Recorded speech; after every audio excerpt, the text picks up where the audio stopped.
So thank you everyone. I'd like to first of all thank Alsma for having us here today. We have never been here before and this is a lovely venue and it seems like a conference that not only we will have a chance to talk a little bit about ourselves, but even more so we'll have a chance to learn a lot about this market. So thank you very much for that. My name is Adi Engel. It's half Biblical Hebrew and half German, so I will not be surprised if you don't remember it. Won't pronounce it right. Yes, it's, but we can, as long as you remember the name of the company, it's fine by me. And I'm going to take you from talking about two biggest companies in the world to talking about very, very, very small businesses. Because this is what we do. So first of all, again, since it's our first time here, so a little bit about ourselves. We are a micro business CRM company. This is all we do. We are completely focused on that since 2010. We are an American company. We have offices in Seattle. Our development is in Tel Aviv. I think half of the people and the vendors here came from Tel Aviv, so definitely a lot of busy flights back home. And we live a double life because we have a partner channel. We have a pretty significant partner channel. We have quite a lot of high-profile companies, yellow pages, hosting companies, telcos, financial services, companies like yourself with a significant outreach to small and micro businesses. But we also have our own direct channel. And we are very lucky in that respect because we are able to engage with micro businesses, the same ones that we are developing this app for, on a day-to-day basis. We have a fairly small support team living in Seattle. We have 6 people working, assisting our SMBs to work on the platform, and we have about 20,000 new clients monthly. So in order to engage with that number of users, we have to have a fully digital channel. Obviously, ourselves being a startup company, we are very, very light touch, very, very digital in the way that we are handling our direct clients. In that respect, we are quite different from a lot of our partners, and a lot of our partners might have very, very significant sales teams. I'm going to talk about our fully digital channel, again, serviced by 6 support people. Just in terms of what we do for our businesses, so CRM can cover a lot of things. So I'm already being blinded by the projector. So what we do, we help businesses manage, first of all, their day-to-day activity. That means if they've started with just managing their contacts, a structured way of managing their contacts, if they're going to continue to start managing their calendar, so their day-to-day activity, tracking who they serviced and, tracking the payments that got into their business, so this is where they start. The second layer of what we're doing is engagement, so we're giving them tools to help them engage with their users, SMS campaigns, email campaigns, messaging tools directly to the client and back, so a way to encompass all of their day-to-day interaction with the business. And then on the top level, we are offering the clients self-service tools. So online scheduling, online payments, go into a client portal and manage my own side of the interaction as a client. So that is what we do.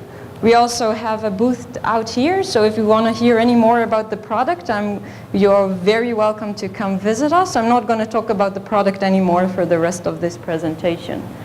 What I want to tell you today is a story coming again from our direct channel. It's a little bit simpler than trying to talk about our partners. So We, as I said, have 20,000 new clients monthly. We unfortunately also have people that cancel. So all of us are services that are subscription based, and I think one of the ways that we get a lot of feedback from our clients, we have a lot of channels to getting feedback. Yeah, we get feature request forums, and we have a Facebook page where people are asking us for features. We have thousands of small businesses there asking for features. And we also send a cancellation survey. So if you canceled with us, someone from our support will send you a cancellation survey and ask you why. And we get a lot of different reasons, obviously. Some of them are, I once saw one that says it was Christmas and I wanted to buy new Legos for my son, so I wanted my subscription money back, which seemed like a little bit of a short sight if you're a small business. We also get a lot of people who cancel on features that we already have, so that taught us to improve our settings, that taught us to improve our educational materials. We also have quite a few people that are canceling because there's no German in the system, but there is. So trying to figure out between all of those different reasons, and so, you know, for me, the weirdest one was I put it on my website and nothing happened. So this is a really weird one, because we're saying we are a CRM. We do have very strong integrations into websites. We partner with a lot of websites. Some of them are in this room. And we have engagement tools or engagement widgets that allow our SMBs to then put it on their website, do something to share that, well, let's call it a lead source or a lead capturing tool online. But to say we've connected our CRM to the website and nothing happened seemed quite weird, because you know, you would expect people to understand that websites require traffic, websites require leads, things need to come in from there. And if you didn't have any traffic on your website, what did you expect will happen? And I came back to our support people and I told them, what is this about? And they tell you, oh, but you know what? CRMs are difficult.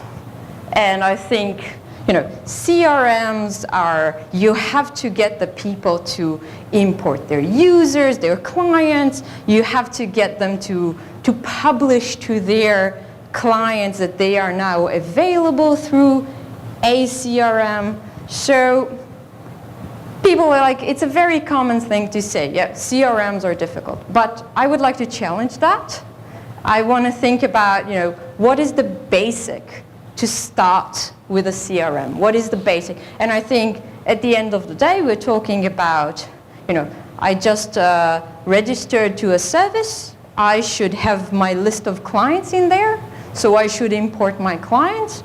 I should then make them aware of my new channel. So I want to talk about another service that has a pretty similar onboarding experience.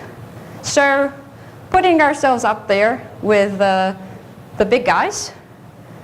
This is a vCita inbox. This is a Gmail inbox. This is a vCita calendar. This is a Google calendar. You may recognize this, especially the teapot.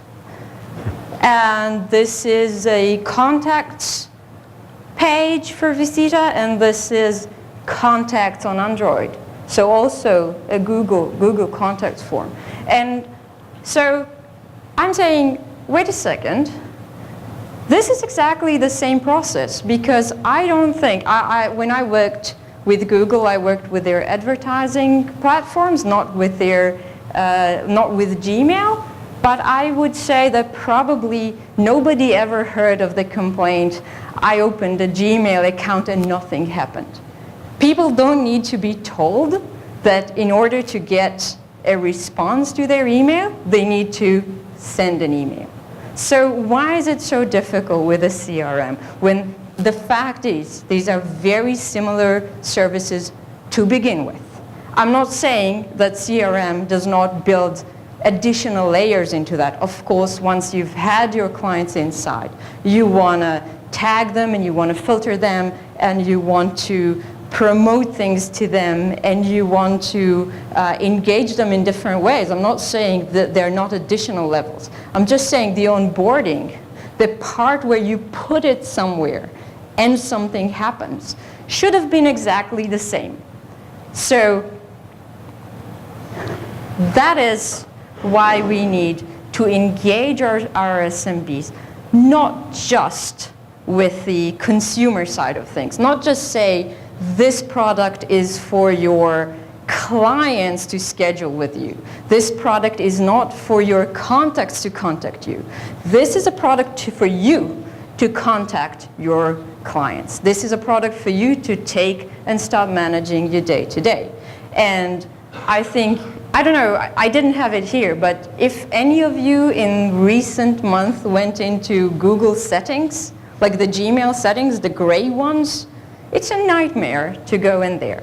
So the smart thing that Gmail are doing, except for everyone knows how email works, so we don't need to explain it, is that they don't ever take you even into the settings area unless you're trying to do something really, really sophisticated, like forwarding a specific email to something. So obviously we need to engage with the businesses. And how do we do that? First of all, it's a pretty big challenge, and I'm not here saying that we've totally cracked it. This is something that we are obviously working on a day-to-day basis, and our partners are working on a day-to-day basis. And the challenge really is that SMBs are consumers. Yes, they are businesses. Yes, they have, they're using us for their business reasons, but as individuals, they are a very, very large group of consumers. And as consumers, they expect to be engaged with. They expect to see experiences. They expect to see something that gives them a notion of value from the first moment that they're within the system. So even though we are probably sitting in the room and behind you are a lot of fulfillment staffs and a lot of people that are there to onboard clients and a lot of people that are there to assist them, if we are thinking about ourselves as an industry, as an assisted industry, an industry meant for businesses, and we are neglecting the fact that if I am a fitness trainer, if I am a dog walker, if I'm a hairdresser, if I'm a florist, at the end of the day, I'm an individual who's a consumer, and I need to see consumer experiences.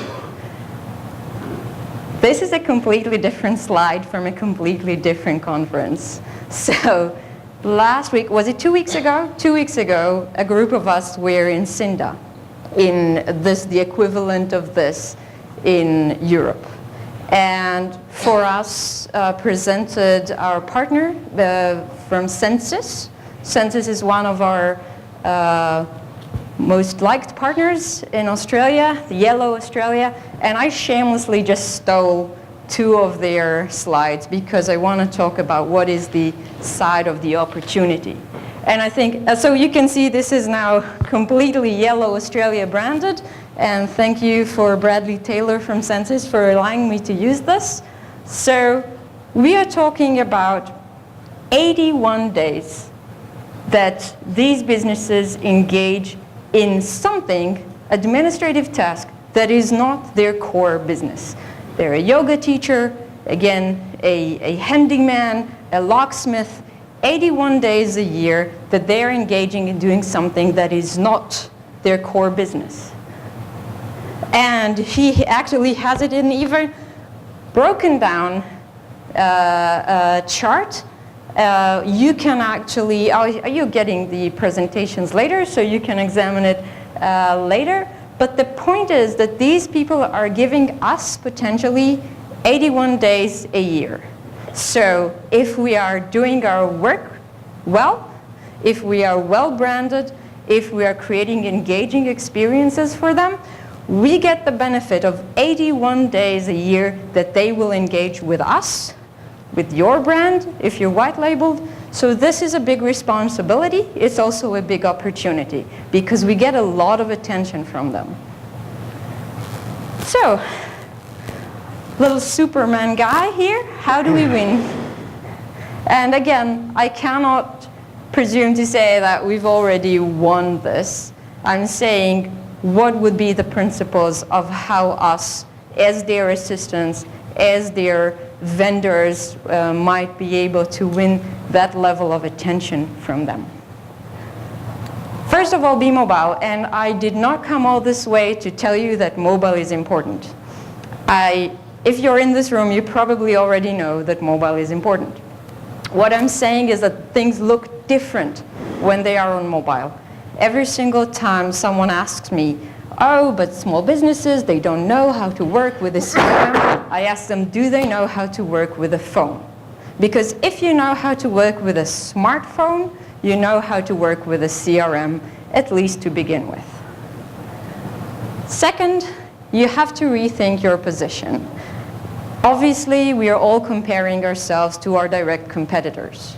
But if we're talking about those 81 days, our competitors in these situations are not necessarily other CRM tools. And I can tell you for a fact that micro businesses are not being served by too many other CRM tools. But they might be served by a lot of other things that are taking up their attention.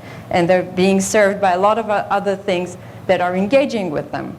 So my challenge to us as an industry is don't think about what other yellow pages are doing or even like what Google Reserve are doing. Try to think about what engaging consumer services are doing. Third, create a single gateway. I assume that most of you are giving more than one service to your businesses. And yet, it all needs to be channeled into a single place, a single app, somewhere they go every morning and makes sense to them. So I can tell you that we've had a conversation with a Yellow Pages company a while back, and they wanted to SSO all of their users from the listings management page into the CRM. Now, I suppose a lot of you know a lot more about listing management pages than I do, but these are places that you would go once every, I don't know how many months if you changed your address. These are not places where you go every day just to change something on your calendar. So it needs to make business sense that whatever you put in front of them is their day-to-day tool. And you then need to connect every single thing that you are doing. And we, for example, when we talk to a partner, we first talk to them about, what are all of your lead sources, all of your services. Let's give you the APIs, connect them through SSO. Just make sure that everything lands in the same place. And lastly, don't overcomplicate. We see a lot of people starting with, again, oh, CRM is so scary. Let's get our businesses to come in, book a 2-hour onboarding session where we will help them onboard to every single module of the product. And we have a lot of them. We've counted. We have 200 features in the product. If you're going to take them through every single one of them on the first meeting, even if you think you are being helpful to them, you're probably confusing them. If you, in this industry, if you're providing marketing services, think of it as a back end to your front end. This is my marketing service. This is where your leads end up. Go. Don't overcomplicate the process. And that's it for me, and I'm right on time. Look at that. Thank you. Question. We do, one of the things I do is some research on small business use of technology, particularly cloud technology, and CRM is one of the things we ask about. For very small businesses, does the term CRM mean anything, or do they have to have it explained to them in lay terms? Oh, this is a big one. Because we obviously have this issue with our direct marketing. We are not Salesforce, so we don't want to be competing with those search terms. And on the other hand, nobody on earth ever went to Google and tried to search for business management tool. Like, in many ways, you cannot reinvent the terms. It's easier to say small business CRM when we are within this group, but it's very, very difficult to get people to search for a small business CRM online. This is why, for example, and by the way, it again speaks to the opportunity of consumers. 20% of our traffic actually comes from viral. Because again, if I was a dog walker and I saw my trainer's app and I wanted one too, then I will go in and buy one. We need to kind of not try and rely on traditional CRM channels to get traffic in that respect. Okay. All right. Well, unless there's an urgent question, we will move on to our next session. Thank you. Adi, thank you very much. Please join me in thanking her. So we're really excited about our next session. We're pleased to be joined by Joyce